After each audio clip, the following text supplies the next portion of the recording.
All right. Hello, everyone. I am Jacob Winograd. I'm the host of Biblical Anarchy, and you're here live with me in now a solo green room. This is my third show in a row tonight. I think I had like a 20-minute break between the first and the second one. No break between this one and the last one. I was just on in the green room with Fabian Liberty, Scott. That was a really cool conversation. That was we touched on a lot of things from immigration to just what libertarianism is and strategy, even a little bit of history there. So it was definitely a good conversation. If you missed it, I highly recommend going and watching it after you're done listening to me here. But this is, of course, the stream I marketed where I was going to do a sort of post debate mortem on the Dave Smith Liquid Zulu debate that I moderated last week. So I'll be getting into that momentarily. I'm going to say hi. Sorry I ran late, guys. It's just um, it was it's one of those conversations where like we just kept getting into like one of the problems of doing a podcast and doing a live stream is that on one hand you want to stick to a schedule, right? But the other hand, like you can always tell when a conversation kind of hits a point where like if you just stop it then you're kind of like stopping it abruptly and like I like to find the more natural ends to a conversation that's flowing that well. So uh see who's in the chat. Everyone, yeah, sorry again, I was running late. Yes, Muggsy. I am bricked up and ready to go. I am fueled by Diet Pepsi and Liquid Death tonight.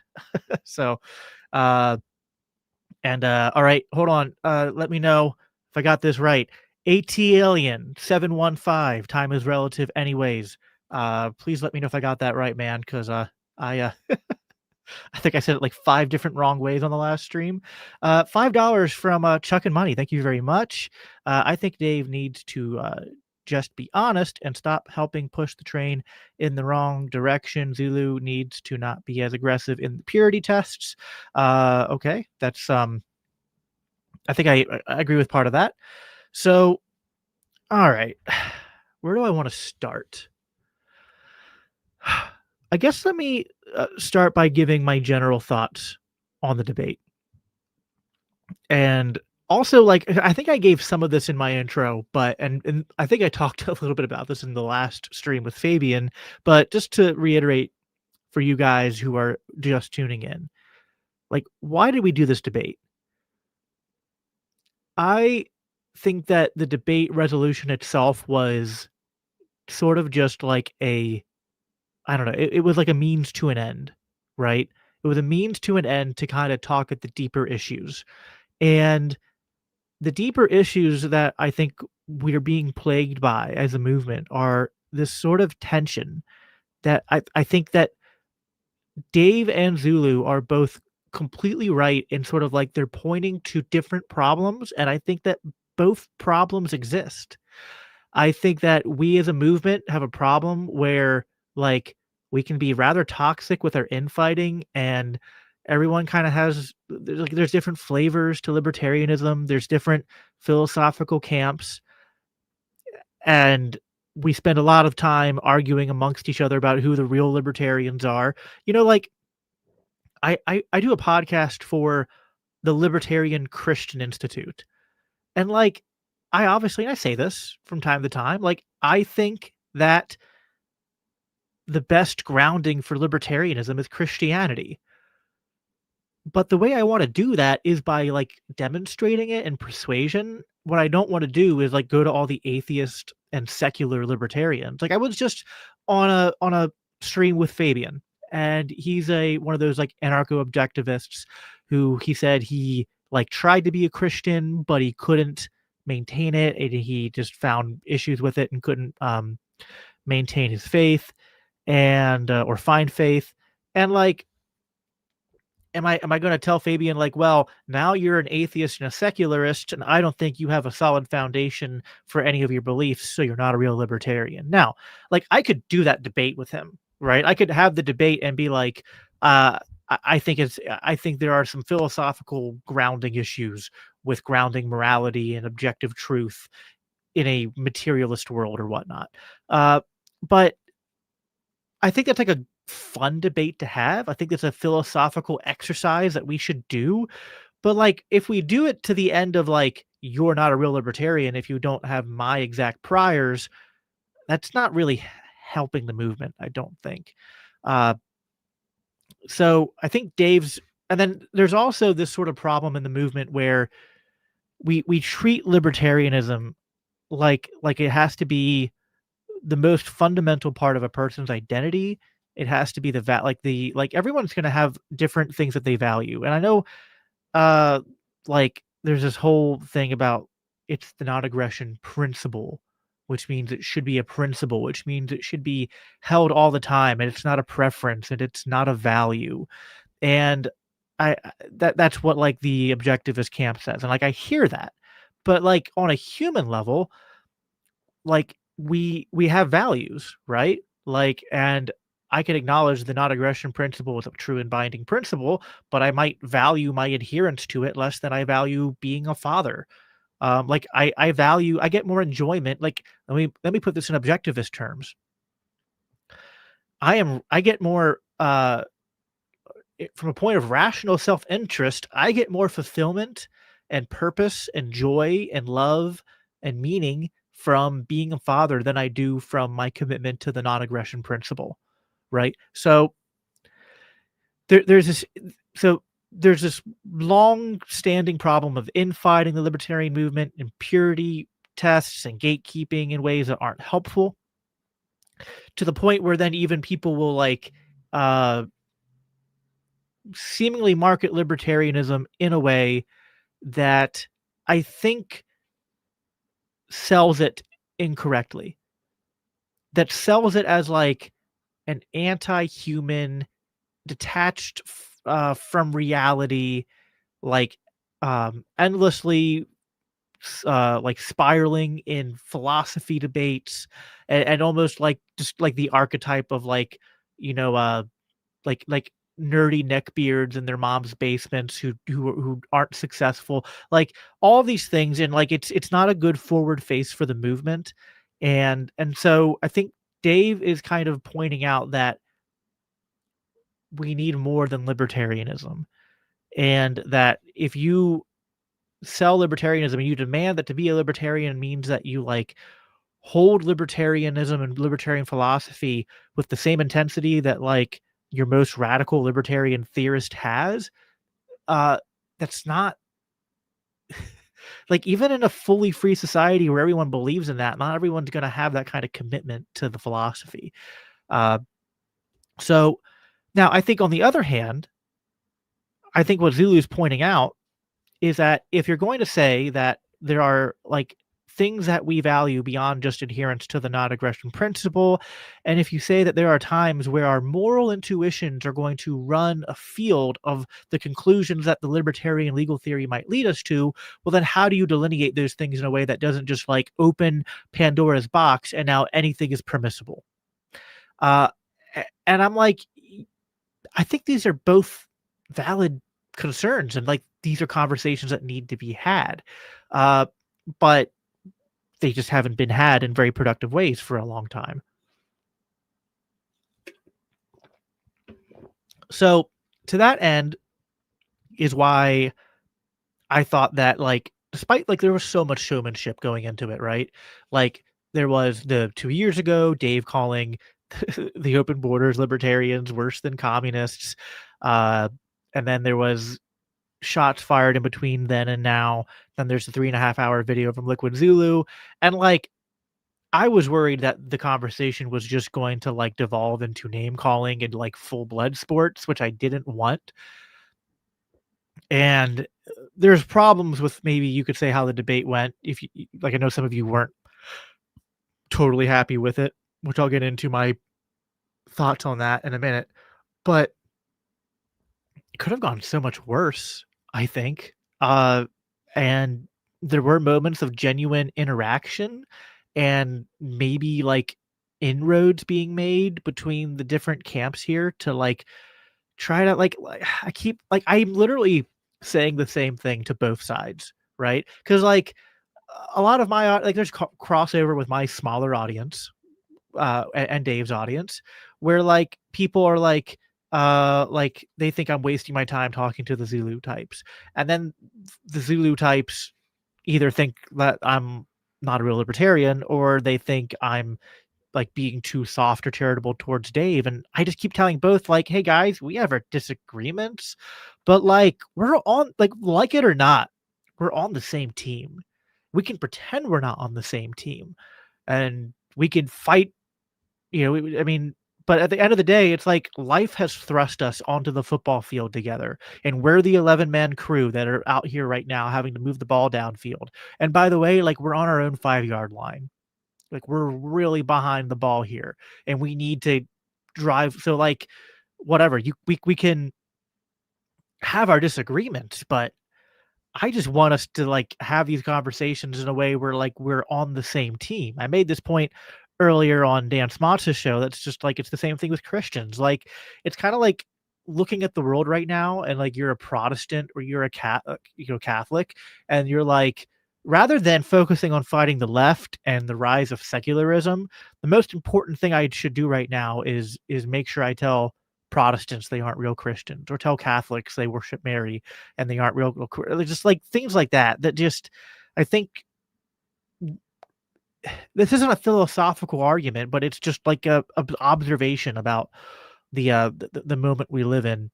But I see there's a couple of super chats, so let me take a break here and read some of them from Griff on Gaming 4474.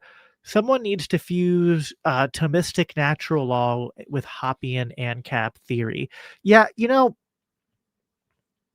I've often said we need more Catholic ANCAPs. I know they exist. We just don't have here at LCI.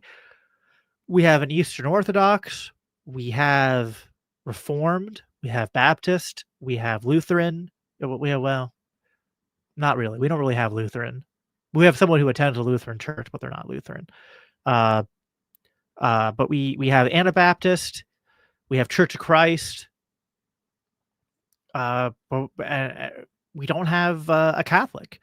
We've done some projects with the collabs with I'm forgetting his name, Ryan McMakin from the Mises Institute. He's a Catholic. We did a panel back in 2023 at Freedom Fest when it was in Memphis, and we did a panel on Christian nationalism, and that was cool because we got to give it was very ecumenical. We had a sort of more Wesleyan Methodist presentation, and then a Catholic, and then a Reformed, and then the Church of Christ, and I kind of moderated the whole thing, and it was really good. But that was the exception to the rule. We don't always have great. I kind of try my best as a Protestant to learn enough Catholicism to defend libertarianism from a Catholic worldview, but I'm by no means an expert enough on Thomism or Catholic dogma and doctrine to want to present myself as an expert or do uh, heavy lifting in that regard. So I agree with you there. And let's see, $10 from AT Alien. Now that I think I saw in the comment you said I got that right. If anarchy isn't a destination but a direction, what does that direction actually look like in practice? What changes signal we're moving towards it rather than just destabilizing what already exists? That's a really thoughtful question. Uh, this is actually a good segue to something I want to say. So I'm going to answer your question, but in a long roundabout way. So I'm also going to blow my nose really quick because also just like Fabian was sick, I'm also sick, and my meds are wearing off. So I'm going to mute quick to do that.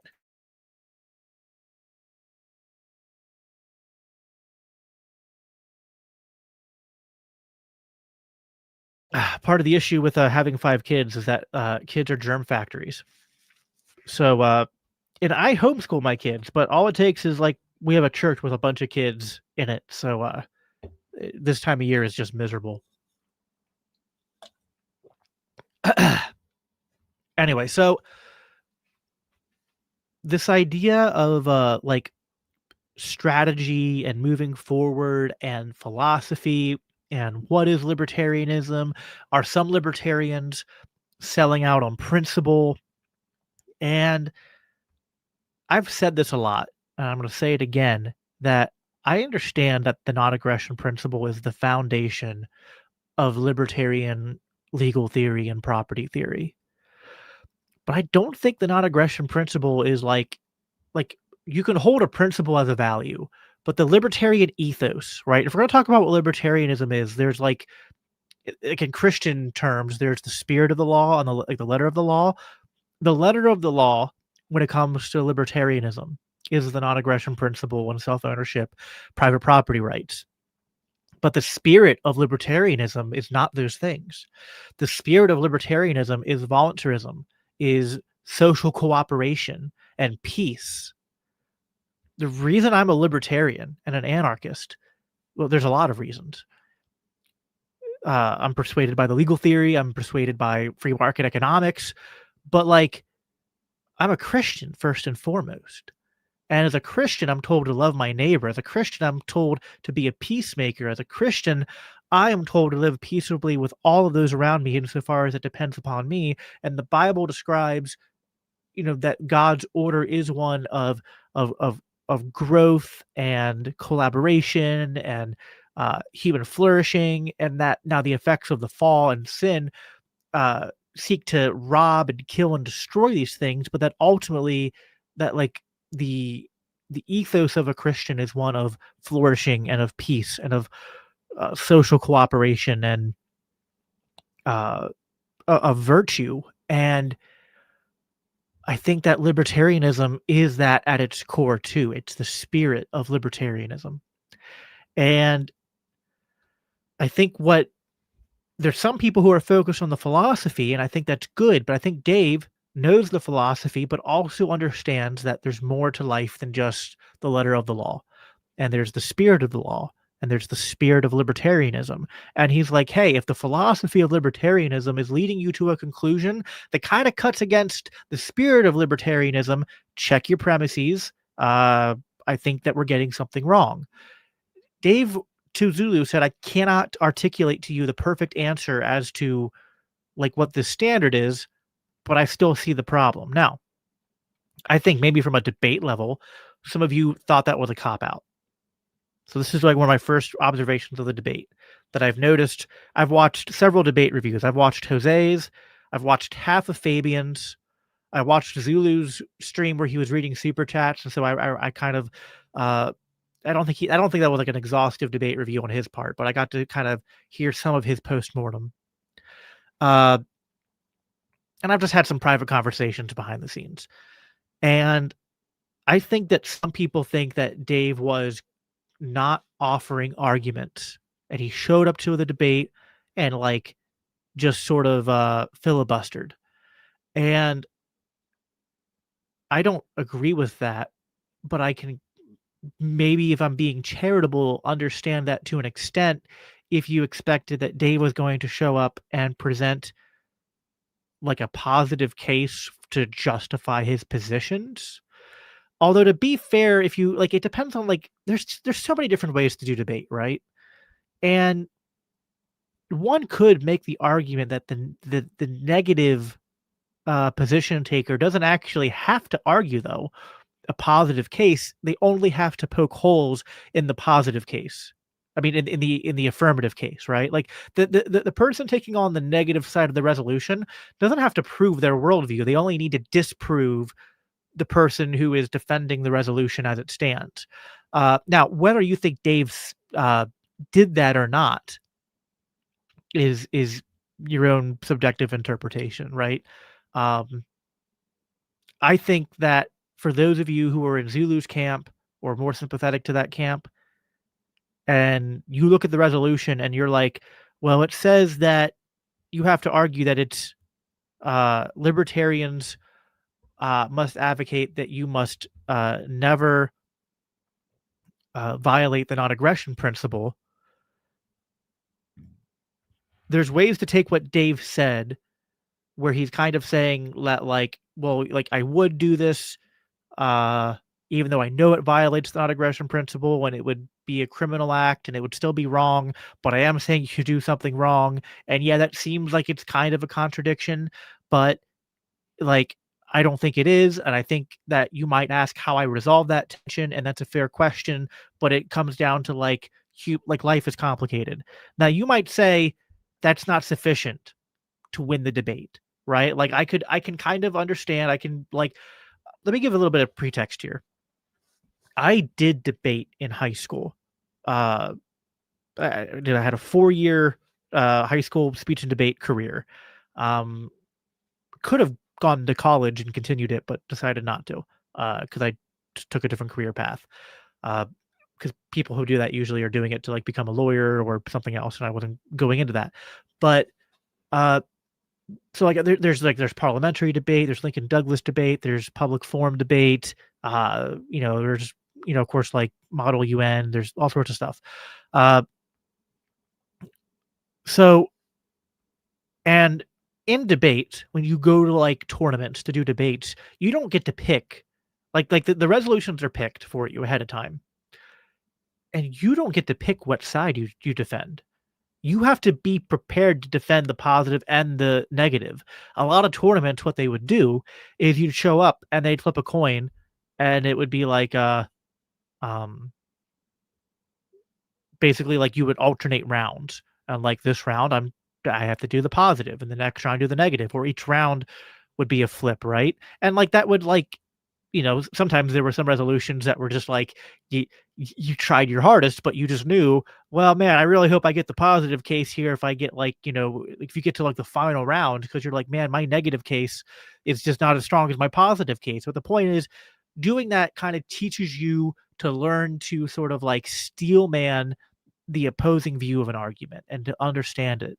And I think that's a strength, but I think that like, and I don't know, I'm not trying to like bloviate myself, but like I think sometimes people take me the wrong way, and like I'm able to actually really easily put myself in the position and the mindset of the person I'm talking to and like follow their arguments and logic, and I can like understand it. I might not like privately agree with it. I might be able to find holes in it, but I can very easily, I think it's a strength of mine, like see, oh, I see what you're doing. You're connecting this dot to this dot to this dot.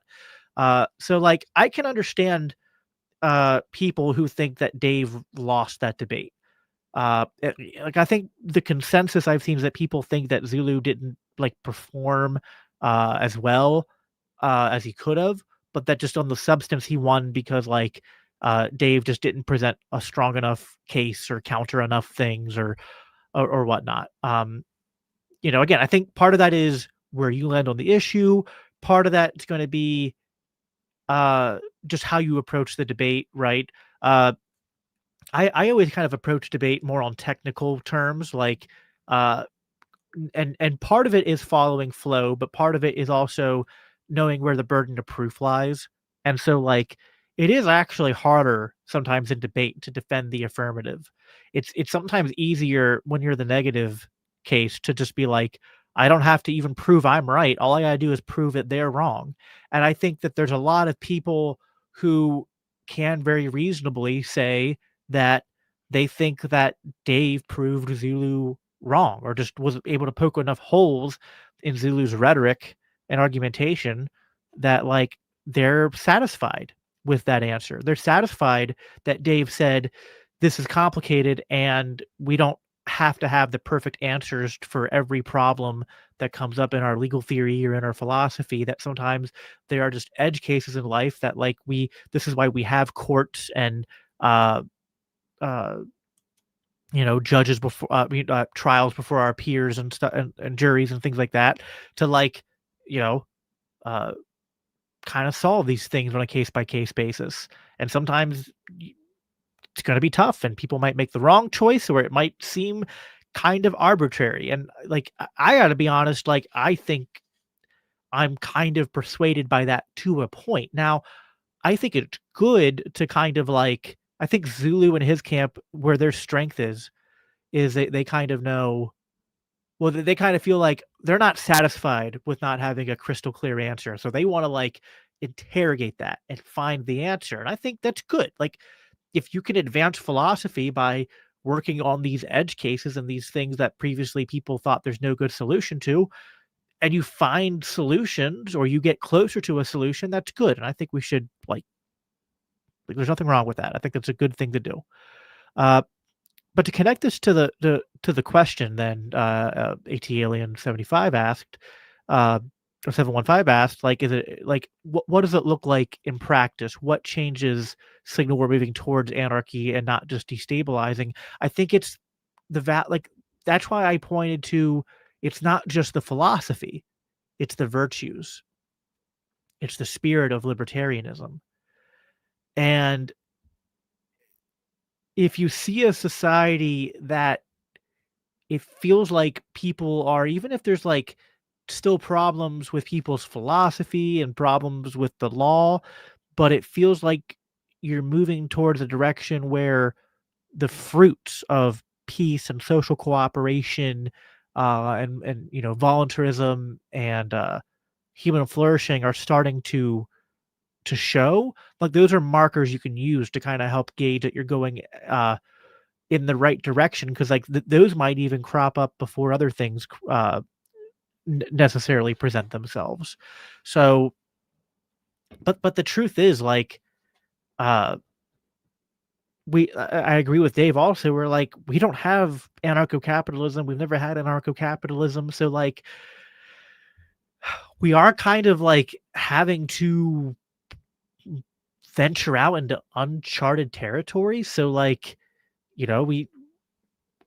we're gonna have to do our best to try to like gauge that. But I think what you're getting at is sort of something I resonate with, which is kind of having that humility, intellectual humility, epistemic humility to be like, I'm very much convinced of anarcho capitalism, but I don't have this like,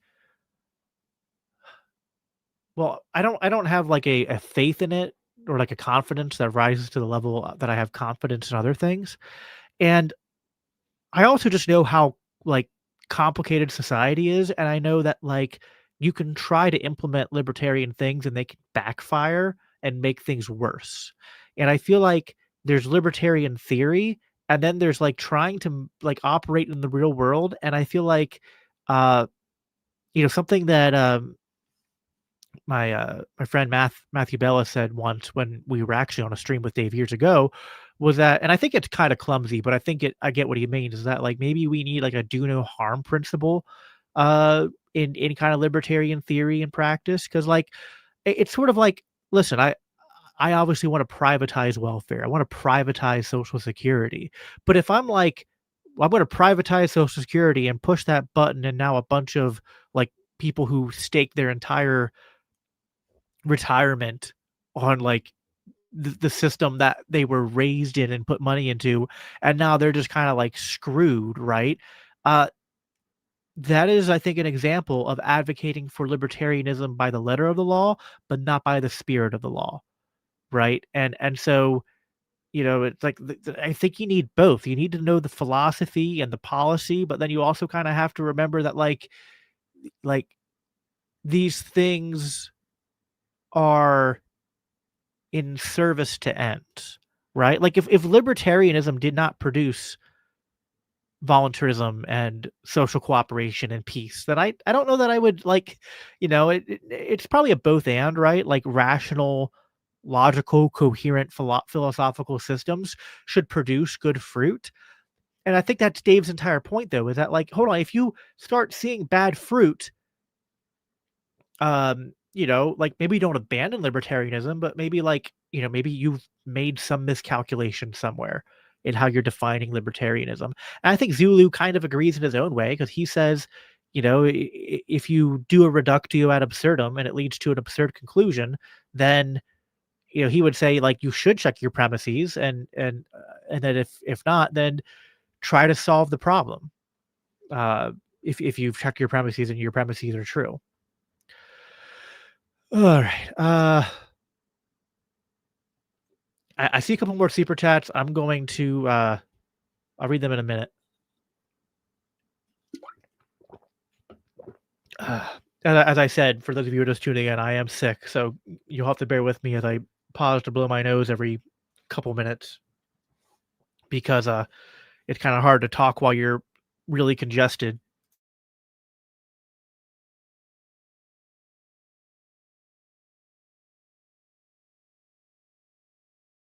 I want to speak to um,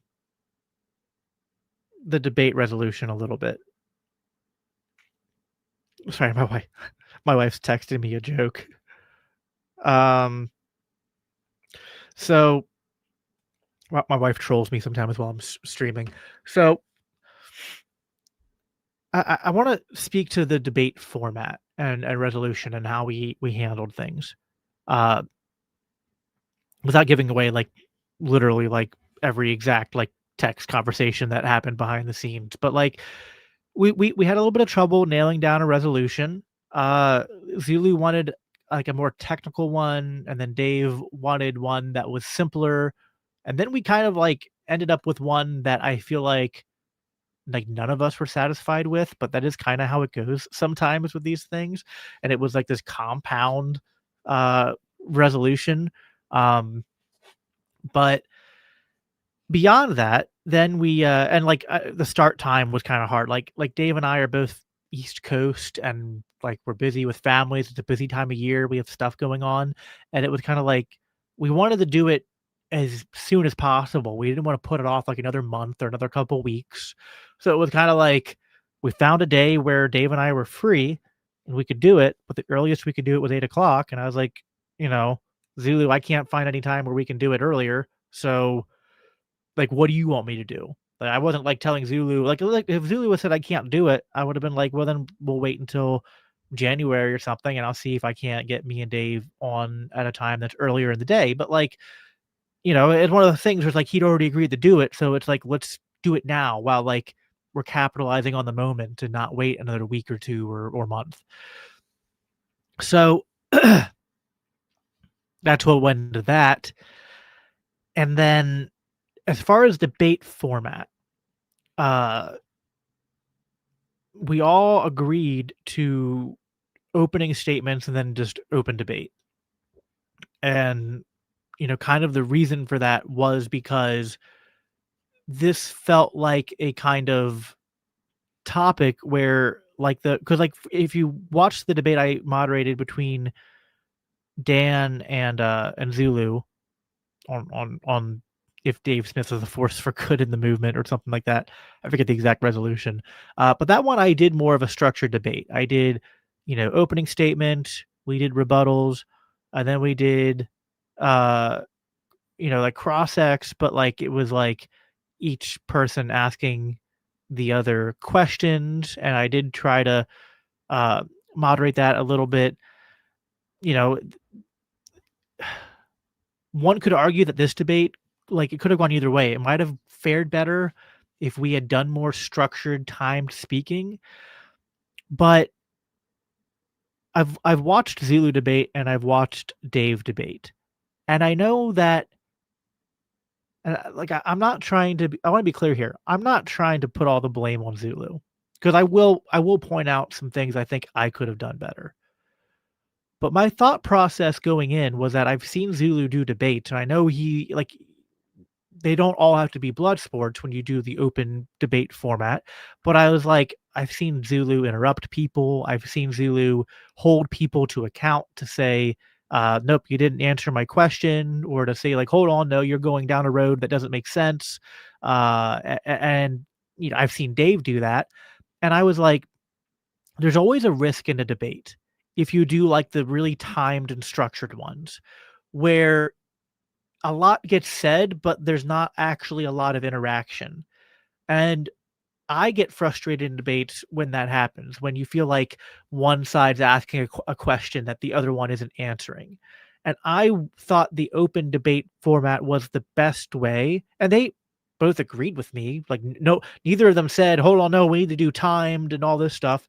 That, like, this was a good way to approach it. This way that, like, uh, rather than being like really bound by certain time restrictions and rules, it's just more free flow. And like, as someone says something, they can interrupt them. And I was like, and my job will be like, if there's a lot of crosstalk and it's just like they get to a point where they're just both yelling at each other and neither one's shutting up, then it's like I'll mute you both and I'll do like a hard stop, right? Or if um, now I did also say if one person's dominating too much, I'll try to step in, but it's very hard on the fly to kind of like be listening to the flow and to know when an interruption is proper and when it isn't, because like you don't know what the person's going to say till they're like mid sentence saying it, right? And so there was times where Dave interrupted Zulu and I was like, well, he's interrupting him because he thinks Zulu isn't answering a question.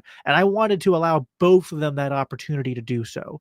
Like there were times where I thought Dave wasn't answering a question Zulu made or responding to certain points Zulu made, and it felt like Zulu wasn't uh like coming in and saying anything, and then I would try to interrupt, but then I couldn't even get a word in. And maybe I should have muted people or something, but I was trying to like it's tough as a moderator to be like there's kind of this risk reward dynamic where like if I exercise as the host, like I try to interrupt and Zulu kept talking or Dave kept talking and now I mute them both. Like that can just feel a little off-putting to the audience and to the debaters. And so, it was kind of like, you just make judgment calls there.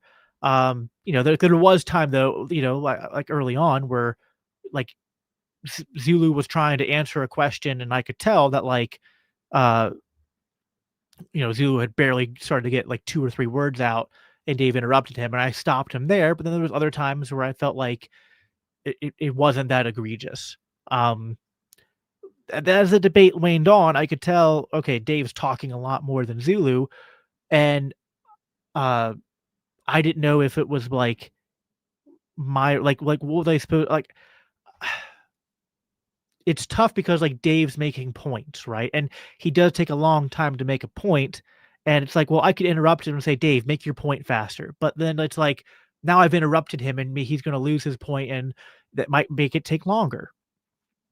And so I'm then hoping that like Zulu will come in and then he can go in a long monologue. But like Zulu was like very quick and to the point with his things.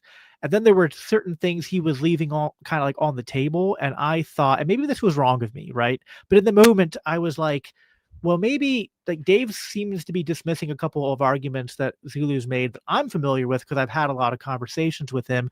So maybe I can like, steel man them and represent them to Dave and see if he'll chew on them more or give or like I can say something that maybe will give Zulu a piggyback. But that never seemed to kind of work out. Now what happened was the couple times I did that to Zulu, then Dave would then piggyback off what I said.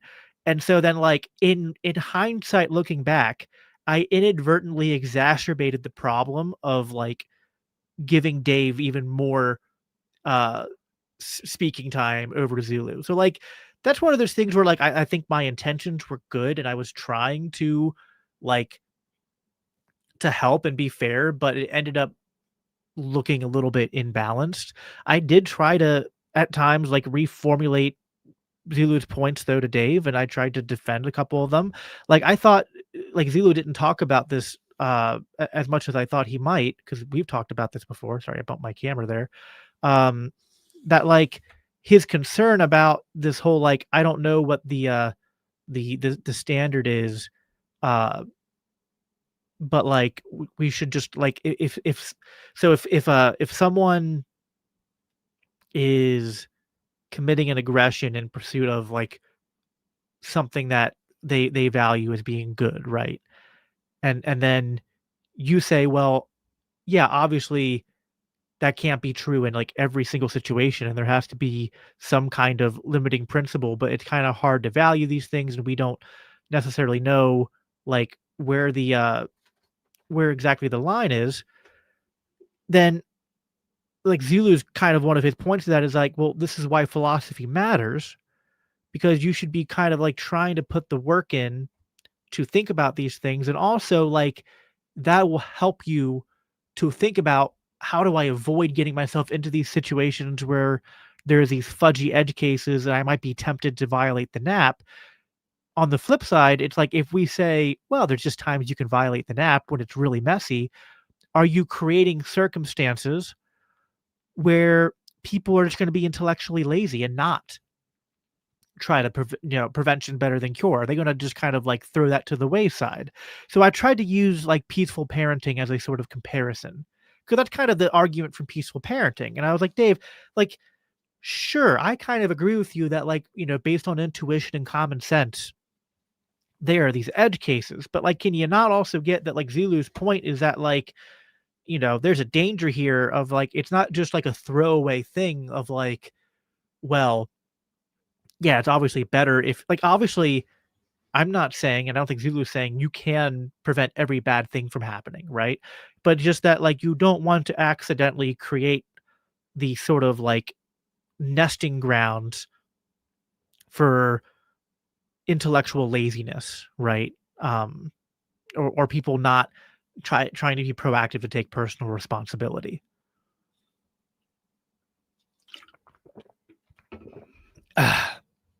um, so is there anything else I want to say on the debate format and style? And I mean, I think there are I think I definitely towards the end when we were just doing super chats and whatnot, I think I probably jumped in more on those, which I didn't think that was really a big deal. I think some people maybe just that left them with a bad taste in their mouth, maybe because they thought I intervened too much earlier on too. But like, uh, yeah, I don't know.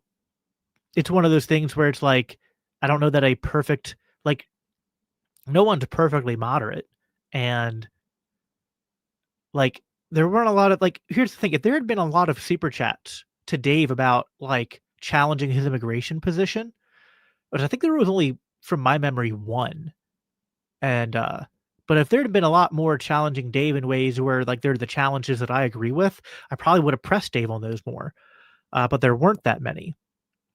And it just, like, a lot of the ones that were given were more challenging towards Zulu, and then they were ones where I'm at least kinda sympathetic to them, or I felt like, I think my biggest thing was that I felt like Zulu was misunderstanding what Dave was saying, because I just felt like, and I still have this frustration where I feel like people wanna, like, if Dave is saying he has to go before a judge, he's admitting it's a criminal act. So he's clearly saying the non-aggression principle still applies. Now you might say that creates a contradiction if he says you should violate the NAP, and then we can talk about that, but that doesn't mean that like, what the worst you can accuse him of is having a contradiction. You can't accuse him of saying the NAP doesn't apply when he's saying the NAP does apply because you would be a criminal and you'd have to, like, pay restitution or go before a judge. So, I was really trying to, like, get that, because that's kind of my position too, and I think I might have, stepped in a little bit too hard there, uh, but I'm not a completely unbiased moderator, but it is what it is, I guess. If you felt like that was too much and it felt like a 2v1 at some points, then I guess I apologize for that. But I think it was kind of a, I guess my perspective is I think it was a bit of a perfect storm of, uh, like, I stepped in more after the super chats were being read, which I don't think is that unusual for the debates I've watched. Uh, and I think Zulu wasn't aggressive enough. And, like, there's probably, like, things that if I moderate more debates, I'll learn to do it better and I'll get a better intuition about when to interject and when not to. So, like, I'm not saying I, like, did a perfect job and no one can't, like, I think if anyone's humble when they're new to doing things. And I'm not like someone who has years of experience moderating debates. I've done a lot of debates, but I think up until like this past month, I think I moderated exactly uh, one debate that was really like a real debate. And it was between Jeremiah Harding and Scott Skeller or Shell. I forget Scott's last name. Hold on, I have his. We were actually just messaging each other, so I can look it up.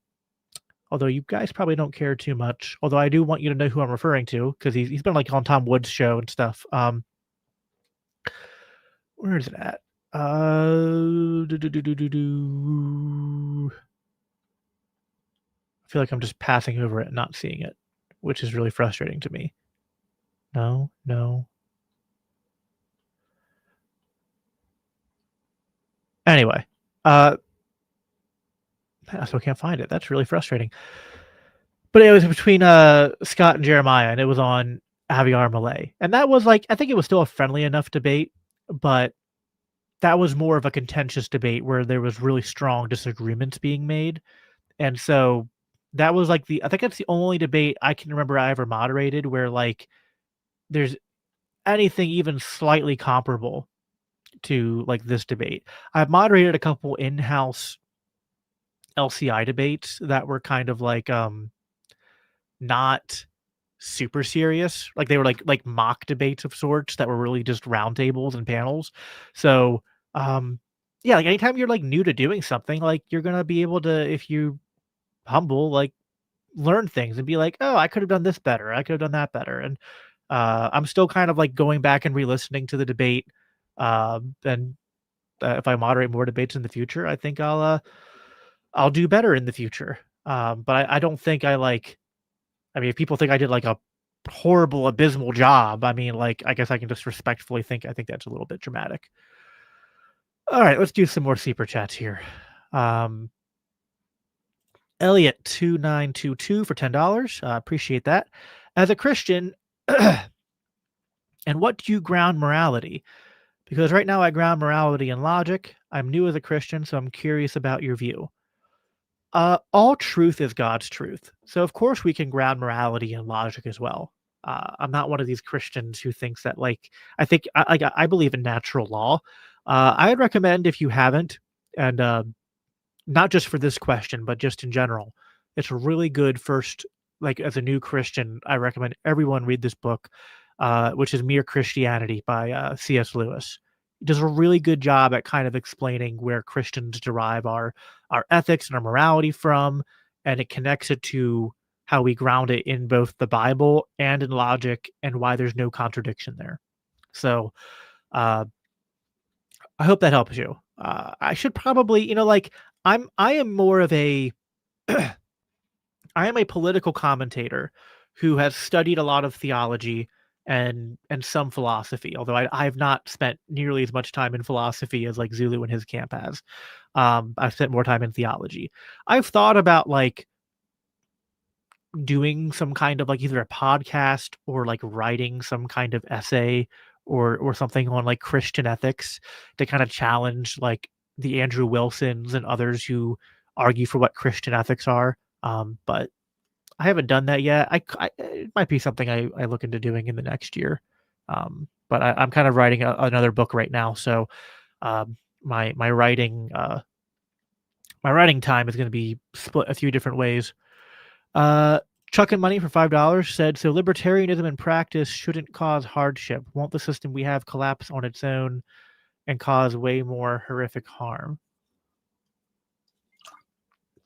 Yeah, I'm not saying it won't cause hardship, right? Uh, so like, there's two things there.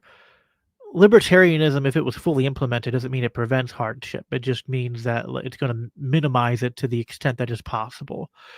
Moving from the current legal order to a more libertarian one is tough. And I think that the standard isn't that it won't cause any hardship, but you have to mitigate that somehow, because if it causes too much hardship, you're going to have a sort of like destabilizing effect that not only hurts people, but even if like you were like selfish and you're like, I don't care if it hurts people. Well, if you hurt those people, guess what? They're going to blame the free market and they're going to lobby for a state again. So you kind of have a rational interest to decentralize and privatize and move towards a libertarian order and free market in a way that doesn't cause that kind of backlash, I think, uh, if that makes sense. All right. caught up on super chats for now. Uh, so what else do I want to say regarding the debate? I said some of this stuff in the um oh, is this the actual Libertarian Party? If so, hello and thank you guys for your support. You guys retweet our content a lot. Um, here's something I want to say since the Libertarian Party either was or wasn't watching, depending on if they were real or not, the real account. Uh, Something that I've been thinking about before the debate, and I continue to still think about after the debate, is like that's why I kind of phrased the debate this way. Like, what is a libertarian? And it feels like Zulu's camp is very content in just saying that uh, libertarianism equals anarchism, and then the discussion ends. And it just keeps putting me in this position, even though I'm the host of the Biblical Anarchy podcast, and I literally I have this hoodie and I have a No King but Christ hoodie, and other shirts and merchandise that first of all, like if I'm not an anarchist, then I don't know what makes one an anarchist uh for the Zulu crowd. But I'm very to the point about being an anarchist to people. And I think anarchism is the consistent application of the non-aggression principle, and that uh, libertarianism taken to its complete conclusion is anarchism. But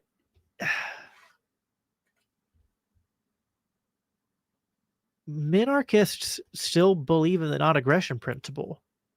And I don't think that Zulu's camp is really contending with that. For me, I mean, and listen, there's people who call themselves minarchists who are probably not minarchists in the truest sense, because they're probably more like constitutionalists or just like conservatives. But imagine going to Ayn Rand and calling her a statist, right? Like, was Ayn Rand I know Ayn Rand was an anarchist, but was she a statist? Because she advocated for a government that doesn't tax and that was basically voluntarily formed. So, this isn't about philosophy. This is about language. It's about terms and what they mean. And you can define libertarianism in a way that basically means no one but an anarchist is a libertarian. But, you know, I think there's something to be said about people who think the non-aggression principle is true, but are having less of a philosophical hang up and more of a sociological and economic hang up where they can't conceive of a privately arranged, decentralized legal order where property rights and the non-aggression principle are upheld through market means and not by a state. So, and you can say to someone who, is a minarchist or to an objectivist that hey, like you're being inconsistent. And sure, I think they're being inconsistent, but guess what they're being inconsistent in? They're being inconsistent in their application of the NAP. Whereas the rest of the world is kind of like they're being consistent in their rejection of the NAP, right? So I think we at least have to contend that there's kind of a difference there, right? There's a difference between someone who's like, I believe in the NAP and fails to adhere to it consistently and to accept anarchism. Here's the truth. A lot of minarchists you talk to will even say, well, I'm like an anarchist at heart, but I just don't think that it's practical. I don't think we can have a stateless society. And so the best we could probably achieve is minarchy.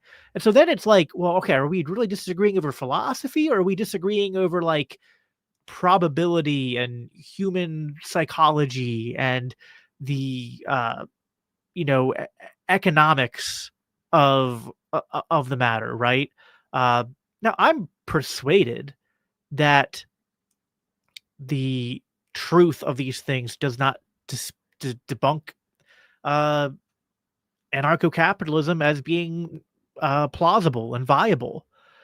Uh, it does depend upon a culture of people who uphold the nap, but like so does minarchism, right? Like to keep a minarchist state voluntary and minarchist, you'd have to have a bunch of people who believed in that. So I think the minarchist has a problem more of like they don't want to take that leap of faith. And I think we should push them on that, but like we should push them on that to kind of be like, hey, you should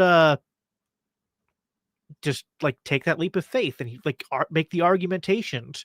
But like when you're arguing with a minarchist, it's not like you have to like they already if they're a good minarchist, they all like tell me Ayn Rand did not believe in the non-aggression principle. I mean, she didn't call it that, but like that was basically the core of her philosophy. And she just also had that inconsistency that like Mises had and others had, where they're just like, oh, but you can't uphold like, they have the air of like their ignorance or their lack of confidence in the ability of anarchy to uphold the nap. I'm like I just don't like again, I'm not making a philosophical argument here. I'm saying that like I have to tell someone that like sorry, you're not in the club, you're not a libertarian because like you agree with the nap. And like you could actually say that sometimes the men I said this on a previous stream, but like sometimes the minarchists will try to turn the table and they'll be like, well, you anarchists don't care about the nap because you don't want to monopolize the nap on society. You want to leave it open to competition and people can disobey the nap. And so, like, uh, uh, but whatever, like a minarchist is saying, like, the worst I can say about a minarchist is that they are inconsistently following the non aggression principle, but they want to follow it. The normie statist is just consistent in saying, I reject the non-aggression principle. So I don't know. Like you can make the philosophical argument all you want, but like life, this is where I'm more of a Dave Smithian. And like I love you Zulu types. Like I see you guys in the comments. I see Casimir is here. I don't know who else is here. I saw there were some other Zulu people who I don't recognize your usernames. Maybe we interact on Discord. Like listen, like we don't agree on everything, but like I feel like I'm trying to be really fair and like platform you guys and push for other people to platform you guys and to like not gatekeep you out of the movement. And I'm going to keep doing that. Like, I just had Fabian on the last stream. That was a really great conversation. Like every time I have one of you guys on, even where we disagree, it's a great conversation. I don't have anything like super negative to say other than just that like uh not everything in life is is philosophy. Now, philosophy is really important. I think religion is really important. Uh, but like, there's also just human relationships and emotions, right? And social constructions and conventions and I'm not saying we should like submit philosophy to whim or to emotion or to psychology, but like words and labels have philosophical usage and then they have like normal usage. And you can argue for like libertarians to be consistent must be anarchists, but it's I don't see what is being gained. I don't see how we're having more conversations. I don't see how we're persuading people by just saying that like only talking about things in the realm of pure philosophy 100% of the time. So, like it's wrong to throw listen, I get it. Like I said this to Dan Smots like I've been streaming now for like 5 hours straight. Actually going on 6 hours. So I said this like 6 hours ago to Dan cuz Dan was like, and I love Dan.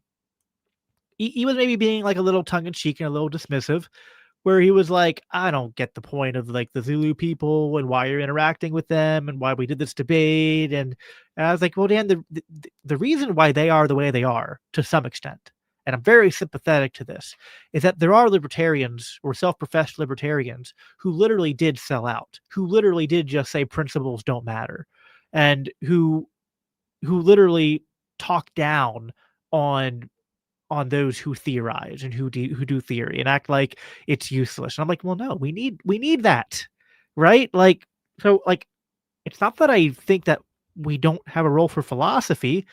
Uh, I wouldn't do what I do if I thought that was true. Uh, but like, you got to pair that philosophy with also like other things to help make the philosophy understood by people and accepted by people, and uh and also to like just like operate in the world and function in the world, and like to if we're at the point where like the libertarian party has to purge everyone who's not an anarchist, then like prepare, like, listen, let me tell you from someone, the perspective of someone who spent years trying to help a coalition of the party gatekeep and kick out other people from the party, that like you have no idea what you're in for. You have no idea what you're in for if you're going to fight this fight. It's a waste of time. Like, make the arguments, but just like let libertarianism be the broad tent uh umbrella term that covers minarchists and anarchists. And then guess what? Then we have the minarchists right where we want them. And we say, hey, fellow libertarian, being rather inconsistent there with our principles. Let's help us be more consistent with our principles. And I'm not saying that there aren't times to gatekeep, but it's just like we're kind of stuck in this binary of zero gatekeeping or like over the top, like scorched earth gatekeeping. And like we can find a middle ground here, guys. All right. Let me read some more chats here. Uh,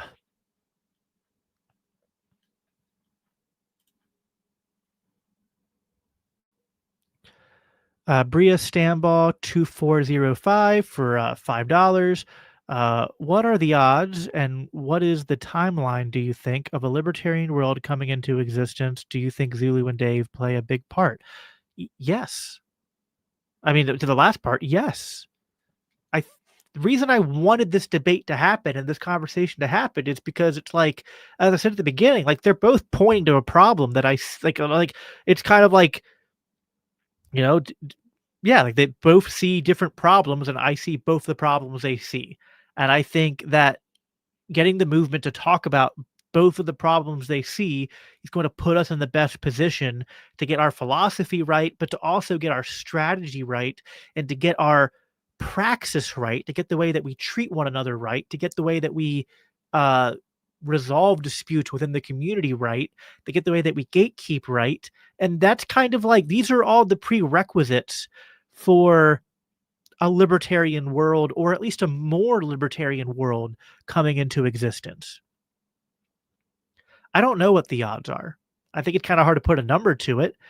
Uh, like I was saying earlier, like I don't even know if we can get back to the Constitution. I'd settle for getting back to like the government and the society we had like in the 90s under Bill Clinton. But like compared to now, that feels like, a huge step in the right direction.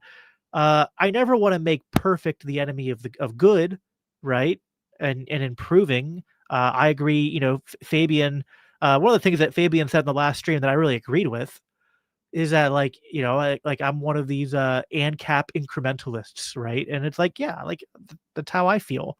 Or you could say ANCAP gradualism maybe, but uh, like the goal and the North Star is anarcho-capitalism.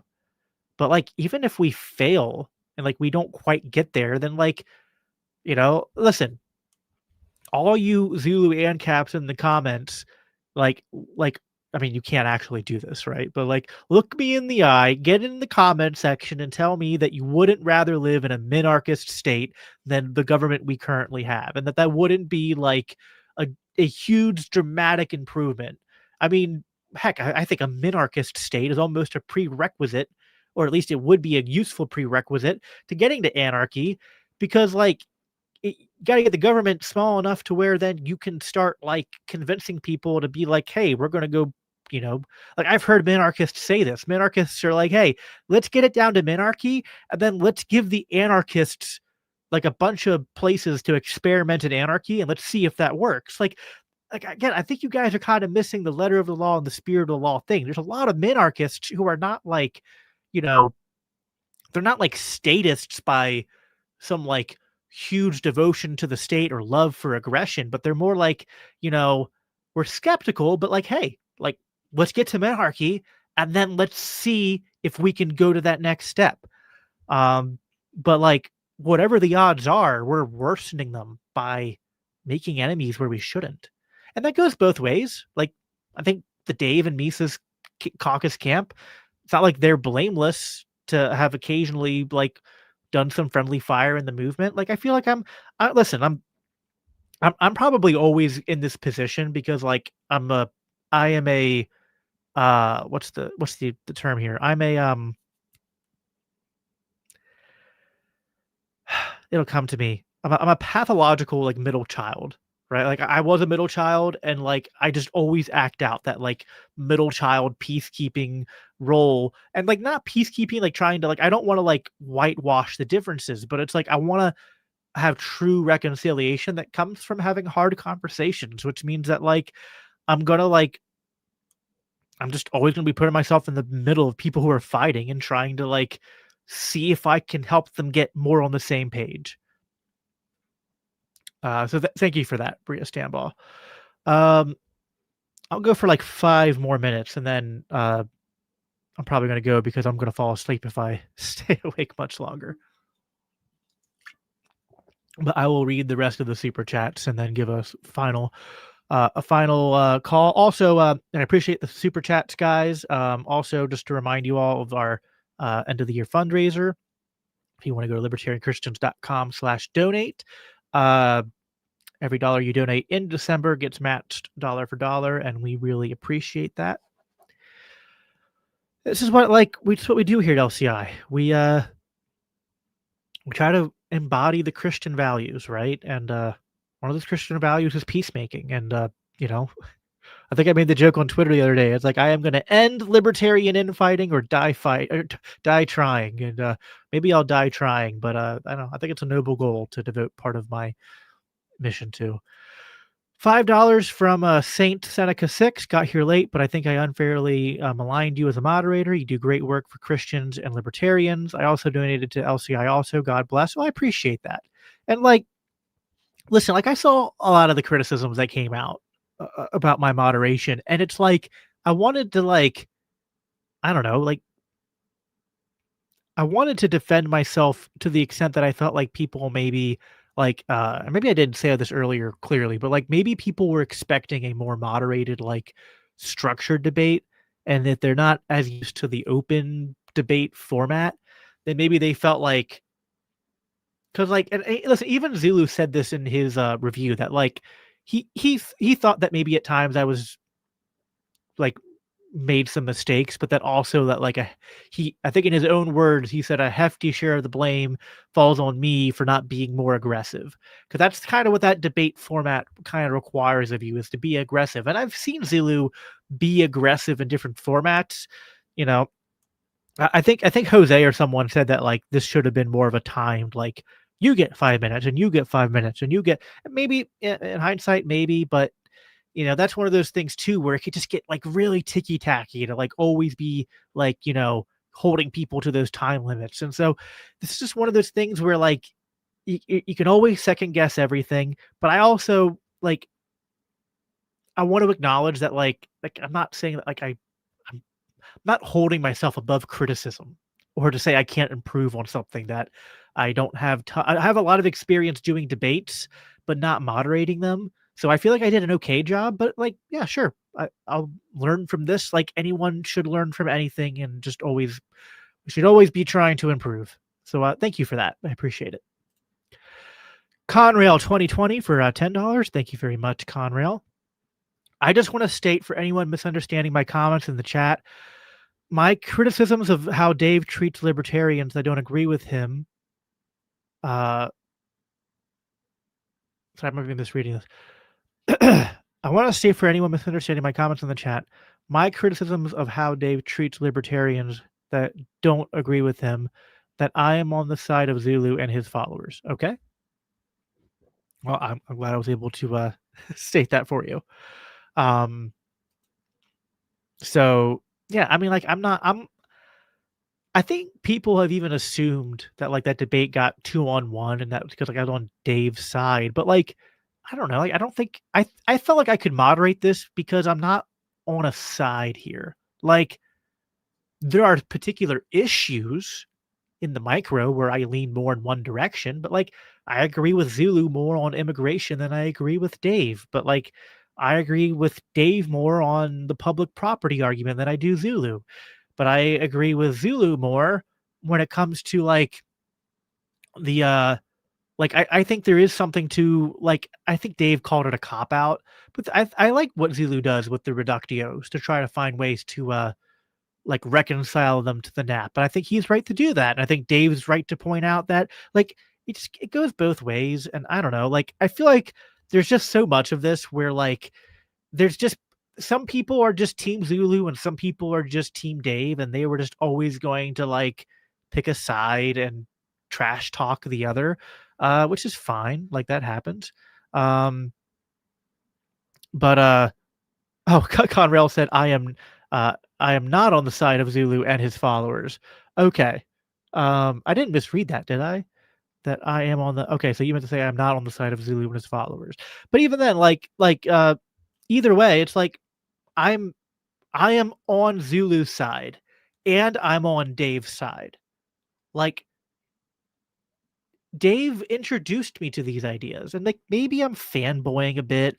Maybe you could say I'm being too loyal to him because he's my friend, but no, like I don't know. The dude takes arrows for us. He goes on big stages. He's been heroic in his efforts to call out what's going on in Israel and Gaza and Ukraine and Russia and like popular helping Scott Horton and the Libertarian Institute and antiwar.com and Dave DeCamp to rise in popularity and whatnot. So like I don't know, like he just does so many good things and he's like also like I've hung out with the guy in real life. So like of course like I like him. He's a father. Just a good person. Uh who's flawed like any of us are. But of course I also like I'm on Zulu's side because like the dude's promoting anarcho-capitalism. The dude has a channel that's like 5 times bigger than mine and like I think I do okay, but he's doing really good and he's super young and I'm like, dude, like that's so cool that like there's like a Zoomer and Cap who's got a big following, who's getting a bunch of other young people to embrace the philosophy and like uh does it in a way that like engages in humor and stuff that I appreciate and whatnot. So like I'm on the side of God and on the side of truth, on the side of liberty, and like I don't pick sides based on disagreements. Like we're all in the same direction. Again, I'm gonna end on this. Like it or not, like everyone in this chat, we're on the same train. Like you might not want to be in the same train with Dave Smith, or you might not want to be in the same train as Liquid Zulu or his followers, but like guess what? Like tough. We're we're all on the same train. We're part of the same movement. And like in a colloquial and very human way, we believe in the same things. We have disagreements like any group of people do, right? And that's good. And we should talk those things out. But like, if we're gonna have any success, like I care about being consistent, but I also care about like making freedom happen in the real world and keeping my family free and safe, uh, and educating people on these things. And so, like Dave and Zulu both in their own different ways and in their own different lanes work to make that happen. So like, don't if you expect me to be like on one team or the other, I mean, I'm I'm going to be not sorry to disappoint you on that. If you expect me to like view Dave Smith as some cancer on the movement, I'm going to think that's silly, and I'm going to laugh at it, and I'm gonna say why I think that's wrong. But if you just dismiss Zulu as like some, just calling him autistic and young and all that, then like I also think that's wrong as well because I think Zulu brings a lot to the table and he's very intelligent. So uh so yeah. Last super chat. Halsey on Draconis 7437 side. I'm on nobody's side because nobody is on my side. Little orcs. Uh Good Lord of the Rings reference. That's the tree, right? What's his name? I forget his name. Been so long since I read that. Uh I know I sometimes call him Optimus Prime because in the movie he's voiced by Optimus, the guy who does Optimus Prime. Yeah. No, it's funny. Um yeah, good quote. All right, guys, I'm exhausted, but this has been a lot of fun. I hope that the things I said made sense. Agree, disagree, whatever. Appreciate all of you for tuning in, for watching. If you guys want to give this a thumbs up, would appreciate it. 'Cause the more these videos get the likes, the more they're promoted in the algorithm. I will be. I think tomorrow I'm doing a short stream or spaces. Uh, with I'm blanking on his name. Matthew. Uh, Sands from the Nation of Sanity Project. That one's going to be, by the way, all of you part of, if you guys are still listening, all you part of the problem Discord people, we're going to laugh out of this. We're going to be tackling the donut homestead problem, so that'll be a lot of fun. I'll of course be back here again Monday, uh, the 15th, for a normal green room, and then next Friday, the 19th, I will be on Are You Smarter Than a Politician, which I saw he was in the chat and um, uh, been a big supporter of what we're doing here, and I appreciate Free and Amity and all of you. Uh, yeah, I'm gonna hop off, spend a little bit of time with my wife before I go to sleep. Uh, if I don't, if any of you don't tune in again before it happens, Merry Christmas and Happy New Year. I'm gonna be doing streams next week and then probably taking off for the rest of the year after that. But yeah, thanks everyone. Talk again soon.